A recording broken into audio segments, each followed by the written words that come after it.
Hello mga ka-legit Dover Gods! Another updates kung saan si Alan Kay abay pinaiyak ang buong Pilipinas sa kanya pong ikinuwento during the Eat Bulaga segment. Ang lahat ng yan. But before that, if you haven't subscribed yet to my YouTube channel, please don't forget to like, share, and subscribe at i-hit mo na rin ang notification bell for more showbiz updates. And please don't forget to hit all para ikaw ang unang-una makakapanood sa lahat ng ating mga updates. Bago tayo magpatuloy, of course, nais ko po muna magpasalamat sa lahat ng mga legit viewers, subscribers at ang lahat ng mga legit na nanonood at sumusubaybay sa lahat ng ating mga updates. Maraming salamat po sa inyong panonood. And for today's video, ito na nga na pag-usapan natin ito dahil kani-kanina lang po sa isa sa mga bagong episode na meron po ang Eat Bulaga kung saan ito po ay pinamagatan na Dear Eat Bulaga.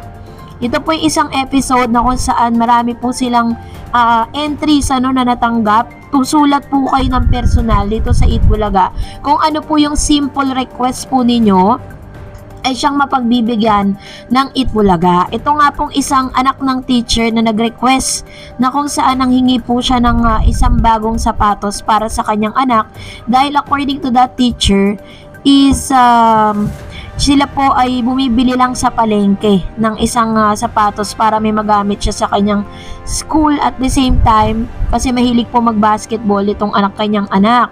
Na ito pong isa sa mga highlights kanina sa Dear Eat Bulaga na nagpaiyak ng maraming mga Pilipino at talaga namang makikita po ninyo yung naging resulta nito matapos po mangyari ang lahat ng ito. So according po to dito po kay Alan Kay kung saan talaga namang lumuha po siya at ikinuwento niya ang kanyang karanasan patungkol dito sa bagay na ito na siya po mismo ay nag-abot ng personal na tulong dito po sa mag-ina na nanghingi o napili bilang isa sa mga nabigyan ng biyaya sa Dear Eat Bulaga.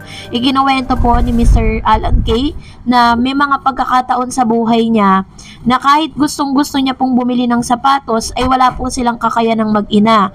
Kaya katulad ng kwento po nito pong isang mag-ina na ito, ang kanya pong ina ay bumibili lang din sa palengke ng mga sapatos para po ipasuot sa kanya. Kaya ipinangako niya po sa kanyang sarili na kapag po siya ay nagkaroon ng sariling pera, kahit daw yung pinakamahal na sapatos ay bibili niya. Yun po yung kanyang sinabi. Habang sinasabi niya ito ay inaalala niya, syempre naalala niya yung kanyang mga magulang at the same time yung kanyang karanasan na talagang naging inspirasyon niya para magpursige sa buhay. Alam naman natin kung ano na po yung inabot ngayon nitong si Alan Kay kung saan si Alan may sarili na po siyang mga comedy bar at marami na rin po siyang mga branch ng comedy bar na meron siya.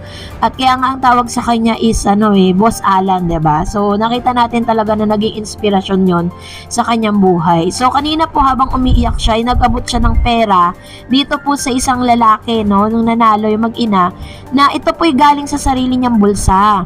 Kaya naman na habang inaabot niya to talagang umiiyak po yung mag-ina dahil sa tulong na ibinigay niya. Sinabi po ni Alan Kay na ito po ay tulong at ito po ay kumbaga parang sinabi niya dun sa mag-ina na bilhin yung pinakagusto niyang sapatos, kahit anong sapatos na gusto niya na bibili niya sa pamamagitan ng perang ito. So first time nga na ikinuwento nitong si Alan Kay, kaya pala from the start sa opening prod pa lang po ng nitong mga yung The Singing Queens at meron piniplex na po nila yung mga shoes kasi ang magiging hashtag pala nila ngayon is hashtag shoes pero alam nyo po ba na habang nag-iiyakan at napakataas ng viewership na meron po ang Eat Bulaga kanina kasi almost tumumpa po sila ng 101 to 105 concurrent live viewers during the noontime program.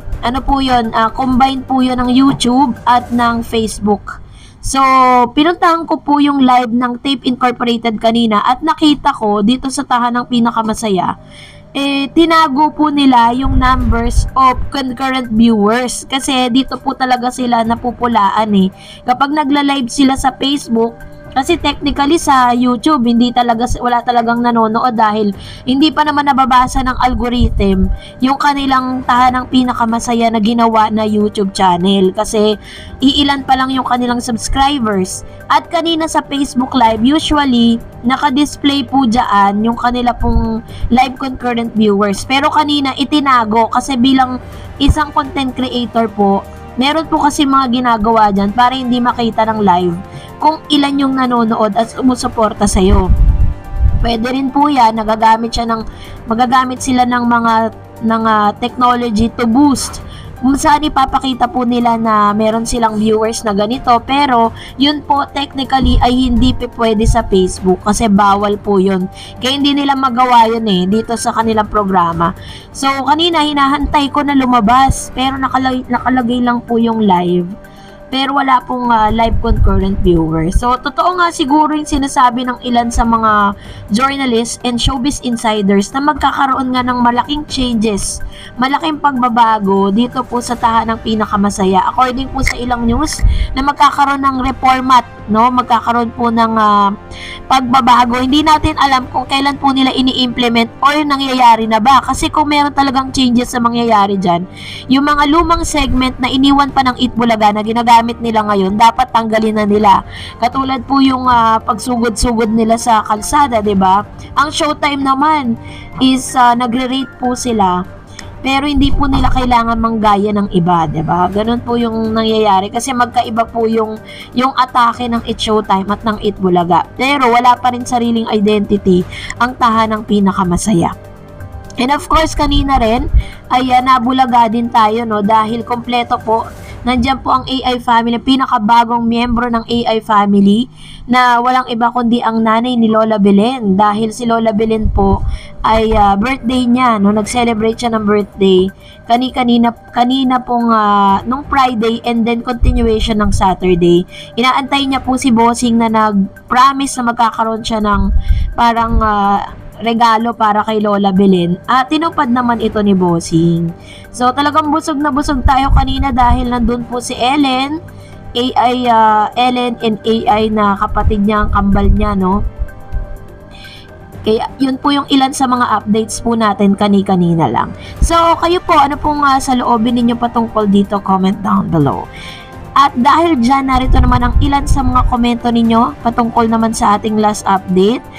Tayo po ay magre-react patungkol sa updates na ibinigay natin sa inyo. Unahin natin ang komento mula kay Mr. Roberto Recodo. Sabi niya, Karen Aistro, full package, young artist of this generation, talented, beautiful, and smart.